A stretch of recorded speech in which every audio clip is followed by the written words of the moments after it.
How do I buy a second home? Have you ever thought about buying a second home or a vacation home? If you have, then this video is for you. Today we're talking about getting a mortgage for a second home, and I'm even going to do a deep dive into some of the numbers. If you came to me and said, Kelly, I want to get a second home and I need a mortgage, the first thing I would ask you is this a vacation home? Is this going to be an investment property? Because how the loan is classified is going to be crucial and important to the overall strategy of the home loan. If the home is truly going to be a vacation home, then the loan can be structured as a secondary home and or a vacation home. It's kind of one and the same from a lending classification. Now, sometimes I will talk to people and they'll say, well, I don't have a primary residence. So maybe they live out of state and they don't necessarily actually own a home in that state. Maybe they're renting. From a lending standpoint, we're still calling this a secondary residence in the sense that it's not the borrower's primary residence. So secondary residence, second home, vacation home, it's all the same type of classification from a lending standpoint. When you're purchasing a second home, you can do as low as 10% down on a conventional loan.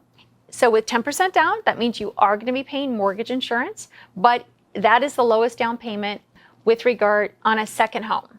The key with a second home, and this is where it starts to get gray. I have so many people, especially here in Arizona, that live all across the nation, and they want to purchase a home here in Arizona, and maybe they're going to come, 30, 60, 90, 120 days out of the whole year. And the other parts of the year, when they're not actually here vacationing or visiting Arizona, they want to be able to rent the home out.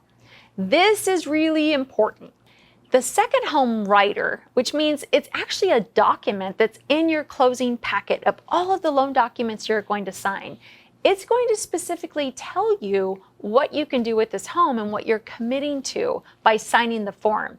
And this is important because if you have different intentions that aren't in line with what you're going to sign on the second home rider, then you want to be sure you're talking to your mortgage lender so the strategy, the correct classification can be done up front. We don't want any surprises at the close of escrow.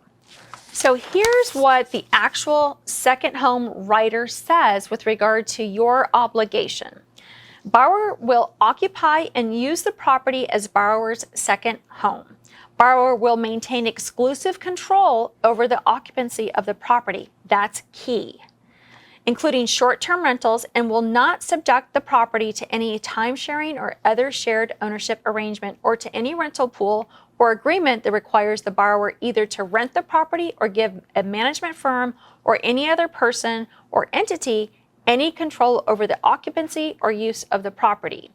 Borrower will keep the property available primarily as a residence for borrower's personal use and enjoyment for at least 1 year after the date of this second home rider. So what that's really saying is that can you do Airbnb if you're purchasing a second home and you're using a second home loan property classification? It's telling you that you can, but you have to retain control over the property. So you can't turn around and rent it into some type of management company or have a management company rent it. You can do short-term Airbnb type of stuff, but you can't put a long-term tenant in the property. That's essentially what this is saying. So if that works for your purpose and you absolutely are good with coming out and visiting and staying in the home as a vacation home, and then when you're not here, you're doing some short-term rentals, that's fine. But know that this is what the rider says, and this is what you're going to sign at close of escrow. Now, if that is not your intent, and you are saying, well, at some point in the future, I might use that home either as a primary residence or a second home, but initially my intent will be to put a long-term tenant in the property, then that would be an investment property classification, which means that the lending criteria and the lending strategy is completely different. So an investment property will allow you to essentially rent it out. So you can put a long-term tenant in the property, and from a down payment and an interest rate standpoint, the terms are different. So it is important to kind of know that each classification from a lending standpoint is going to drive the terms of the loan and what you're allowed to do with the property. So getting clarification around this upfront and having these conversations, in my opinion, at the very beginning, making sure that you're crystal clear in what your intent is so your loan officer can help give you guidance on the right strategy so there are no surprises as you move through the home loan process.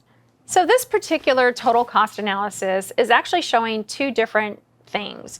We're showing a 10% down second home as a single family residence, a 10% down second home condominium property classification, as well as a 20% down investment property single family residence, and a 20% down investment property condo. The reason that I'm showing the difference in the dwelling type is that condominiums have a whole different lending approach. So many times we will see higher interest rates on condominiums, not a lot, but they are slightly higher. So we do want to show the higher interest rate and or cost that may be associated with this scenario, together with homeowner associations on condominiums. Many times will have upfront dues, so we do try to project that into the total cost analysis out of the gate to give clarity around expected cash to close numbers. So in this scenario, you're going to see that on a $300,000 purchase price, if the property is being purchased as a second home, no matter whether it's a single family residence or a condominium, the borrower can put as low as 10% down. But once we move over to an investment property, you can actually do as low as 15% down on investment properties, but that mortgage insurance gets pretty expensive. So in most cases, investors that are purchasing real estate as investment properties are generally putting 25% or more down. So in this scenario, we're showing the 20% down. You're going to see the difference in interest rate. And this is really key. I mean, it's almost a point to a 0.375 higher, depending on the scenario and the day, between a second home property classification as well as a investment property classification. So that's how it pans out. This scenario is also going to show the estimated payment together with the estimated funds to close. So depending on the scenario again and what your ultimate goal is, I think having the conversation upfront is critical to your success. Once you determine which route you want to go, you'll want to reach out to an experienced mortgage lender to get pre-qualified and get started on your journey to buy a second home or investment property.